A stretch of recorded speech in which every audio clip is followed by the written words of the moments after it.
तर प्रत्येकच घरामध्ये सेमच इन्ग्रीडियंट्स वापरून भाज्या वगैरे बनवल्या जातात. पण प्रत्येकीच्या हाताला चव वेगळी असते. म्हणजे आपल्या आईच्या हाताला चव वेगळी असते, आजीच्या हाताला चव वेगळी असते, सासूबाईंच्या हाताला चव वेगळी असते आणि आपल्या हातची चव पण वेगळी असते. कसं काय? हे कारण काही कळत नाही.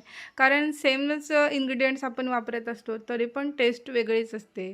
तर मला देखील माझ्या हातची शिमला मिरचीची भाजी खूप जास्त आवडते. बाकीच्यांपेक्षा माझ्या हातची जरा जास्त आवडते.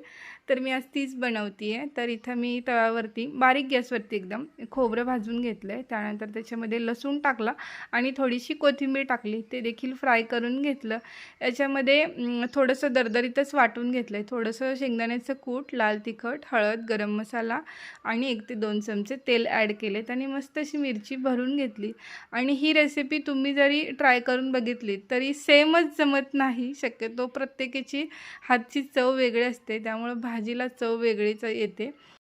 असो, मस्त अशी भाजी वगैरे बनवून घेतली, स्वयंपाक बनवून घेतला आणि रात्री पाऊस झालेला होता. म्हटलं चला पोर्च क्लीन करून घेऊयात. रोज पुसायचंच होतं, धुवून काय घ्यायचं होत नाही म्हणून तो धुवून घेतला, क्लीन करून घेतला. त्यानंतर इव्हनिंगला वॉक करण्यासाठी गेलो आणि असा संपला माझा आजचा दिवस.